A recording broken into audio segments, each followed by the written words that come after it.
Good morning. Welcome to Witchy Wisdom Wednesdays. I'm Cheryl, and we're here at Mystical Lills Manor. And I thank you for being here.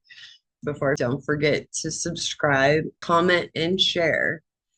And I thought it would be really good to start our first episode with Witchy Wisdom Wednesdays, talking about what a witch is and past views of it, pre-Christianity, what religion kind of did with the term witch, and then modern day.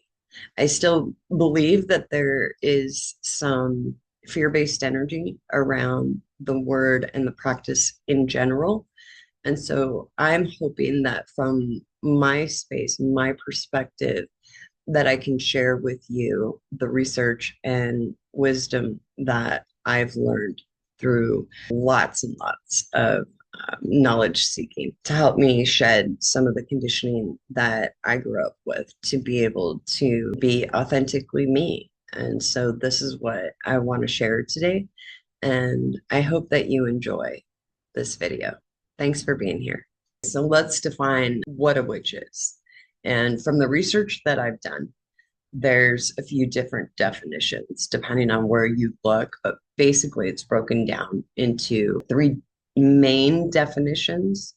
The first one being pre-Christian, which is basically a folklore definition of what a witch is that has to do with the midwives and the healers and the medicine women. That's what they described as being a witch. That was their definition. And then Christianity came somewhere around 980 AD is when you might be able to find the word witch as far as being defined, but it really shaped and formed under this religious definition around the 15th and 16th, 17th century. Right? Especially when the Puritans influenced it in America, we're talking about.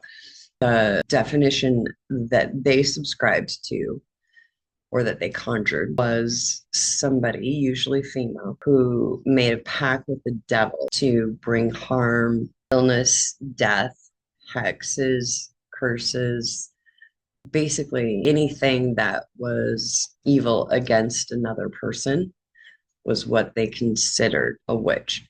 Now, with that definition, there is also the flip side of that is the people that were accusing people of being a witch, especially during the Salem witch trials, if we look back in history, where the women and the men that were accused of being witches and actually persecuted in Salem weren't witches at all.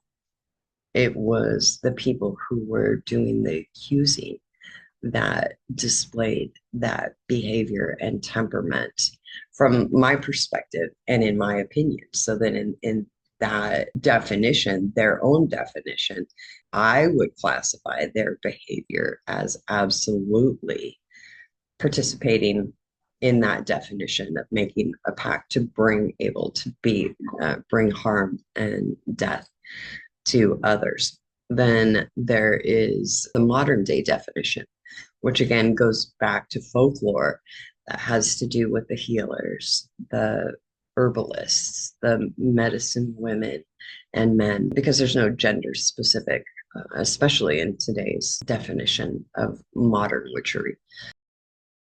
There was a lot of hate and fear-based energy that was displayed during this time.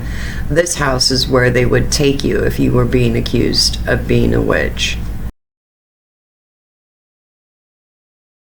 Now let's take a look at modern day witchery.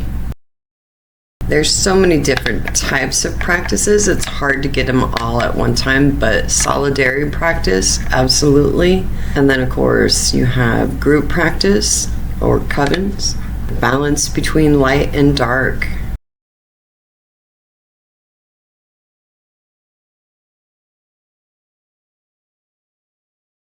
Most witches that I know, including myself, understand about karma. And what you give out is what you give back.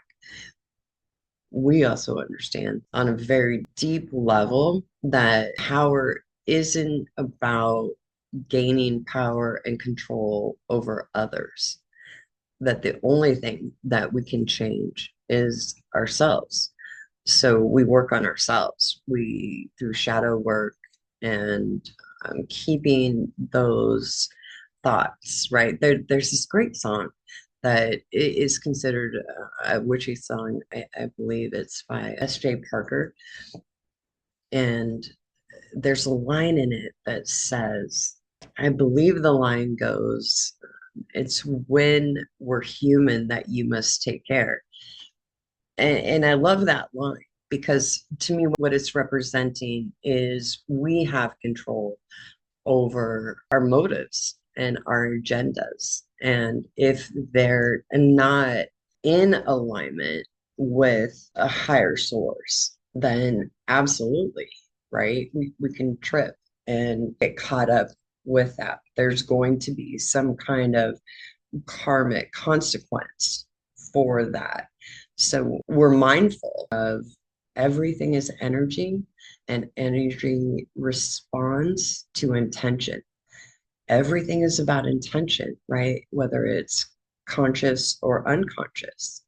And that's how we co create and work with co creating what it is that we want to manifest is by doing that deep work and figuring out what our motives are and why we want things to change, right?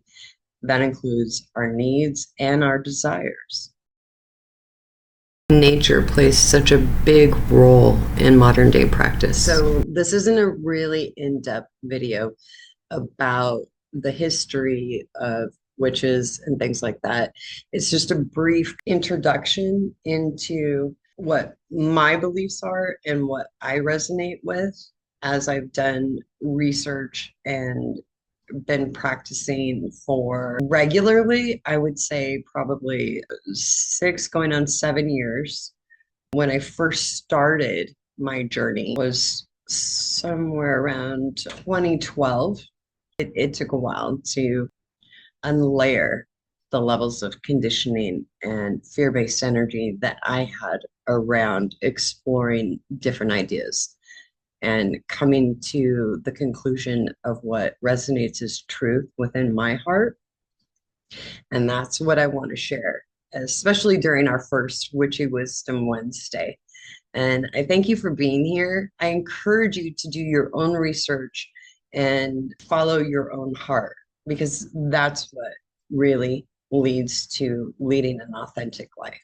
So with that, I thank you for watching today's video, and don't forget to subscribe, comment, and share.